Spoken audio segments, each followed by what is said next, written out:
The House on Jackson Street. Written by John Westrick. I used to walk with her. Now I walk alone. We used to marvel at the beautiful houses together. Now I look down at my feet. Each home a grain of salt in the wound. Each house a reminder of what I lost. Even though it hurts, I still find myself continuing our walks. Sometimes pain is good. I'd rather feel the pain of passing than not feel her at all. She's alive when I walk. She is the shadow that strolls behind. Though I can't see her, I can feel her. Her presence is like a windbreaker, draped across my shoulders in an especially violent storm. The pain isn't gone, but it's bearable when I'm moving. I can't speak to her, but she's there. When I trip over a root, a hand steadies me. When I veer off course, I feel a gentle nudge. And every day, I end up in front of the same house on Jackson Street. A grand home. At least, at one point it must have been. The windows are boarded closed. The door is locked. Beware trespasser signs are strewn haphazardly across the tangled mess of the once impressive lawn. I feel her presence strongest here. It is almost tangible, as if she's hiding behind the thin curtain. I call to her, yet she never answers. I reach for her, yet I can never lay hands on her. It is here, on my journey, where my emotions get the best of me. Every day I come. Every day I cry. The neighbors look at me with trepidation, but long gone are my days of caring what others think. I stand there, an old man, face in my hands, and weep for the woman I lost. Let them think what they want, but my Lenore was worth every tear. I feel a tap on my shoulder, and look up to see the front door of the house swung wide. Light is pouring out of it, and there she is, my Lenore.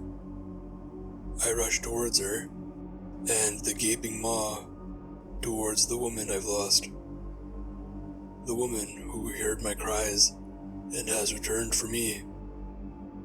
As I barrel forward through the brambles and overgrown weeds, I hardly am aware of the scrapes and cuts, nor does it bother me that I trip over a hidden bottle and go tumbling face first in the dirt. I sling myself forward with the stamina of a much younger man, and then I am there standing in touching distance from her. It's most definitely her. She's got the same strawberry blonde hair that always tended to leave me breathless. It's wrapped in a French braid, with a daisy tucked behind her left ear. She looks younger by 20 years.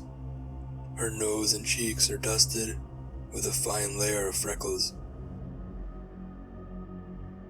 I began to giggle like a schoolboy as I remember I once tried to count them. 23 is the highest I got before I found my mouth on hers. And suddenly, I have an inappropriate urge to pull her close and continue the kiss in front of God and all the neighbors. Shortly before I do just that, she vanishes, leaving me standing in the front door, alone once more. I look around the hallway and notice it's fully furnished. There is no dust or decay. The parlor is in perfect condition. Even more shockingly, I hear someone playing the piano. It's for Eliza, and I could recognize that sound anywhere. Lenore was playing it the day she died. The Turkish rug leading down the hall looks familiar. The pattern of the wolf howling at the moon. The picture of the ship sailing in rough seas. I know it.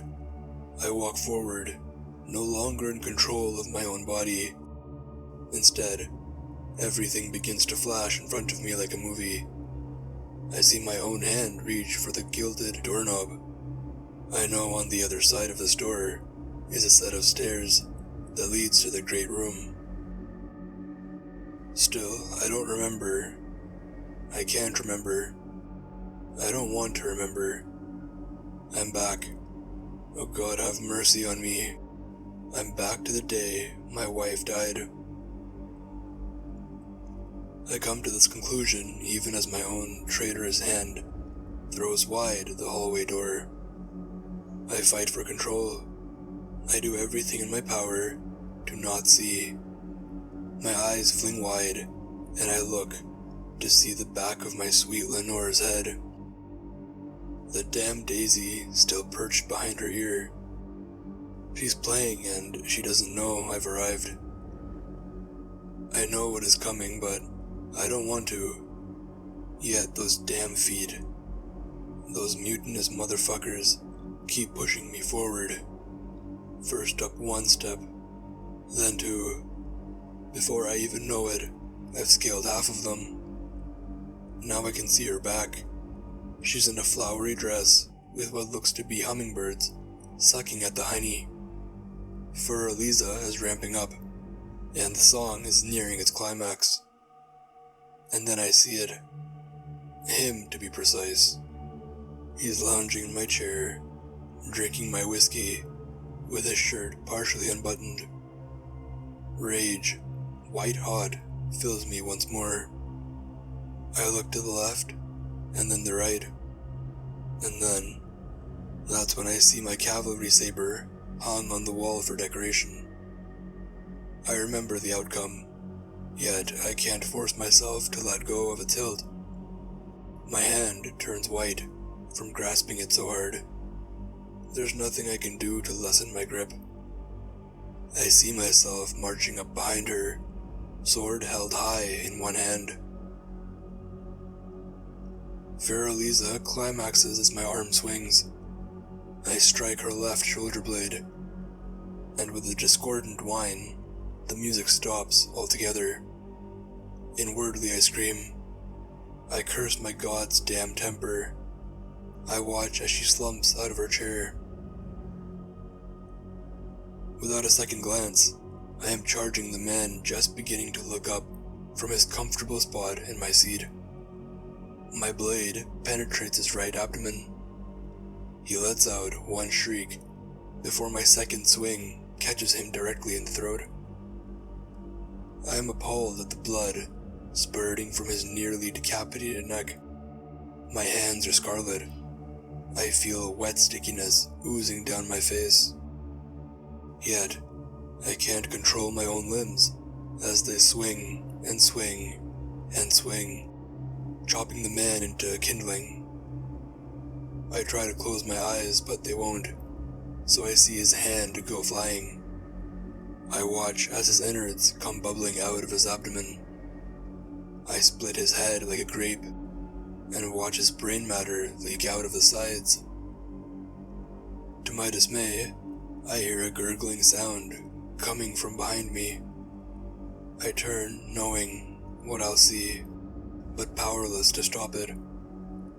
I look to see my Lenore's face towards me, trying to speak. Blood bubbles drizzling out of the side of her mouth. I don't need to hear the words to know what she is trying to say. Please, no more. Pity fills my heart, and my own eyes refuse to cry. Please don't do this. I scream at myself in vain.